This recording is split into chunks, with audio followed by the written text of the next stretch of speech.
avec ça. Puis la tête que ça me fait.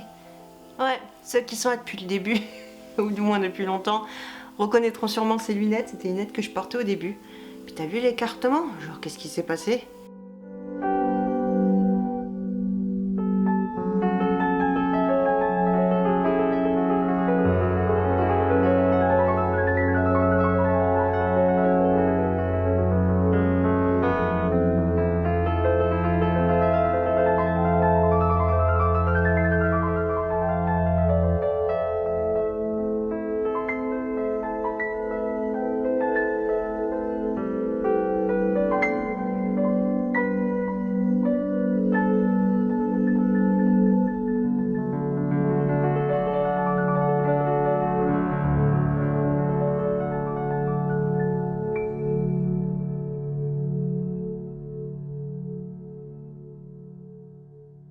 Je te reprends que le soir aujourd'hui parce que je dors très mal en ce moment.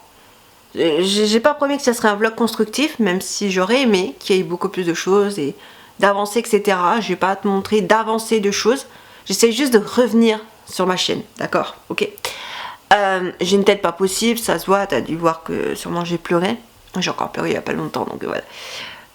J'ai extrêmement mal dormi, j'ai angoissé toute la nuit.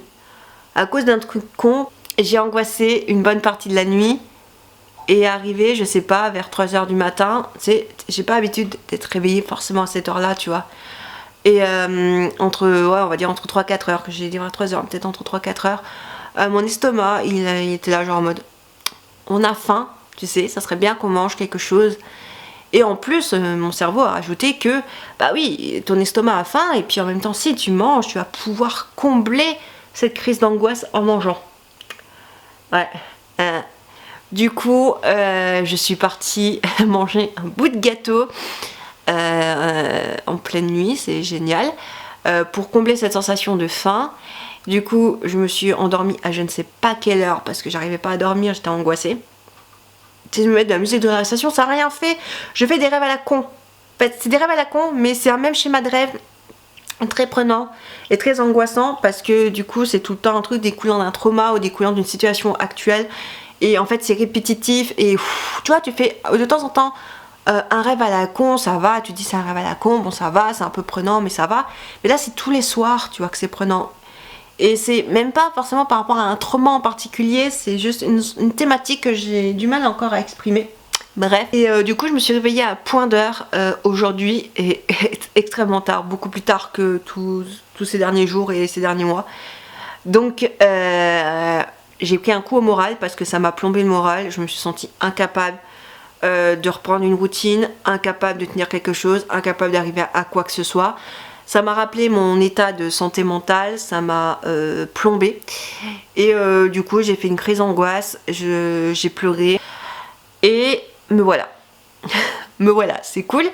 Parce qu'en fait, ça m'a plombé le moral parce que je savais que je ne ferais rien. En fait, c'est ça le problème, c'est que je savais que que à l'heure où je m'étais levée, toute la journée était gâchée et que, bah en fait, j'avais pas beaucoup de temps pour faire ce que j'avais envie de faire.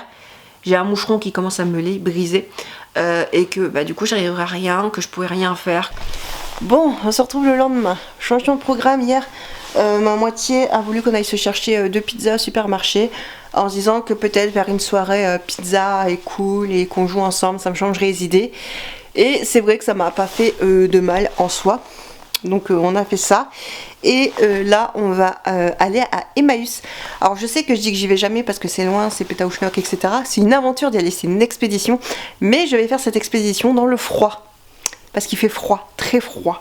Et comme c'est un peu la Cambrousse, enfin c'est la Cambrousse, c'est très isolé hein, dans les espèces de terrains vagues, un peu Cambrousse, mais on n'est pas dans la campagne profonde encore, heureusement. Mais voilà.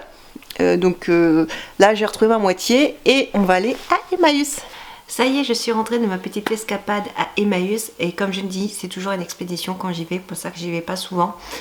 J'y suis allée en plus le très mauvais jour, j'ai eu la bonne idée d'y aller un samedi quand il y a plein de monde, que les gens ils sont déjà tous passés la semaine pour dénicher des bons trucs et qu'en fait c'est le vrai bordel. Je pense que j'y retournerai peut-être à l'occasion, mais c'est une expédition. Je vais te montrer les quelques trouvailles que j'ai faites. J'en ai eu en tout et pour tout pour une douzaine d'euros, ouais, 12 euros il me semble. Donc voilà, ce qui n'est pas excessivement cher pour ce que j'ai trouvé. Je ne t'ai pas montré, mais voilà. Un sac rempli, et j'ai encore un petit truc que j'ai déjà sorti. On a trouvé des petites guirlandes de Noël. Il y avait tout un coin de Noël. Alors c'était pas très joli, il y avait beaucoup de boules abîmées et tout. Mais en fait c'est pas tant de leur faute, c'est aussi beaucoup les gens qui prennent pas soin, qui abîment. Bon bref, ça devient n'importe quoi. Comme on aura un sapin un peu plus grand cette année, je me suis dit que ça serait bien qu'on reprenne quelques guirlandes. Et bon, au lieu de forcément en acheter en magasin, autant trouver de la seconde main. J'ai mon chat qui est humilié, genre c'est quoi? C'est des guirlandes. C'est des guirlandes mon chat, regarde. Ah, c'est mignon. On a d'abord pris celle-ci avec des petites étoiles argentées. Voilà, je l'ai trouvée très sympa. Et c'était 2 euros les 4. C'est des prix uniques en fait pour plusieurs choses. Ce que je trouve un peu dommage, parce que des fois si tu vois qu'une ou deux guirlandes qui te plaisent, et ben tu te retrouves à devoir acheter 4 guirlandes pour avoir une ou deux guirlandes qui te plaisent. Mais bon. D'ailleurs, ah oui non, ok, on a bien 4 guirlandes. Ensuite on a pris celle-ci. Alors un peu moins fournie, ça fait vraiment la guirlande à l'ancienne. Ça me rappelle les guirlandes que on avait quand j'étais gosse, mais voilà, sympa. Et plein de boules d'ailleurs, un peu dans cet esprit là, mais c'est pas du tout les thématiques de mon sapin. Et puis j'ai pas envie d'acheter pour acheter, faudra que je rachète des boules, mais là il n'y avait rien qui nous plaisait. On est quand même deux, hein, donc voilà. Ensuite celle-ci que j'ai trouvé très sympa, sachant qu'il y a des guirlandes je pense qui iront peut-être pas dans le sapin mais au pied du sapin, pour un petit peu des effets voilà, sympathiques. Et pour finir ben, j'ai pris celle-ci. C'est moins ma préf, mais elle était jolie et elle restait un peu dans les tons de celle-ci, donc je me suis dit pourquoi pas. Il y en a une qui me plaisait un peu en espèce de blanc tout translucide, mais le problème c'est qu'elle était un peu jaunie et je trouvais que ça faisait pas joli. Ensuite au rayon mercerie, alors attends, je referme le truc encore un peu parce qu'il était ouvert. J'ai trouvé ceci, donc je pense que c'est ceux de chez Action. J'en suis même quasiment sûre. Je sais pas comment ils appellent ça.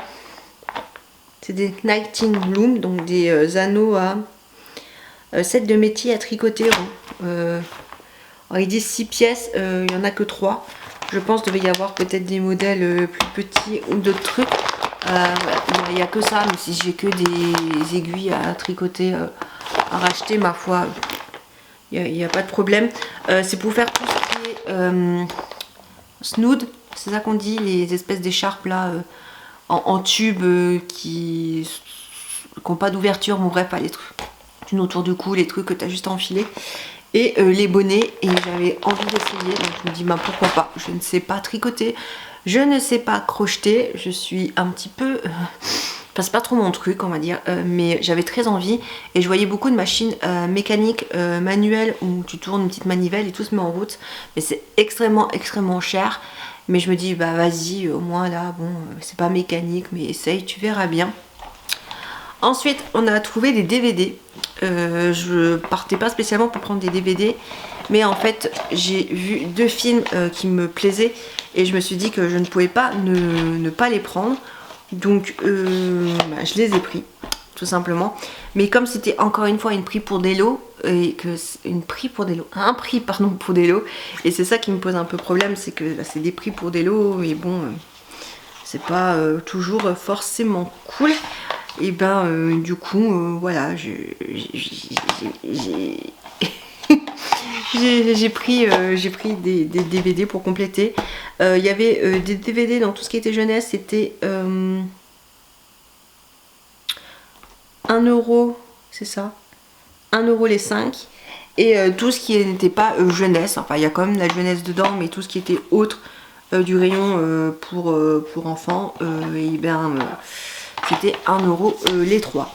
Donc je vais commencer avec les DVD à 1 euro les 3. C'est des DVD que j'ai pris comme ça parce que voilà, ça me parlait. On a tout d'abord des vacances de princesse avec Selena Gomez.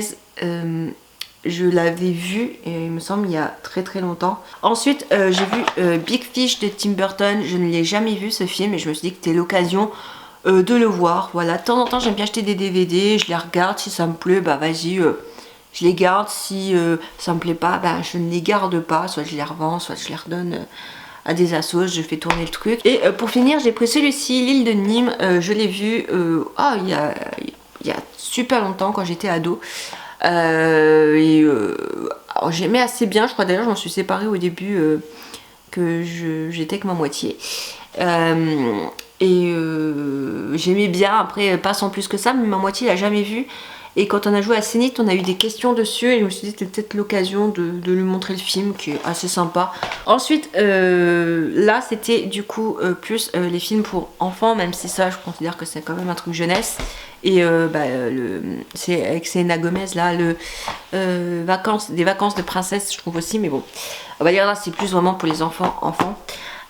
C'était 1€ les 5 DVD, donc ce qui est pas cher pour 2 DVD que je vais te présenter.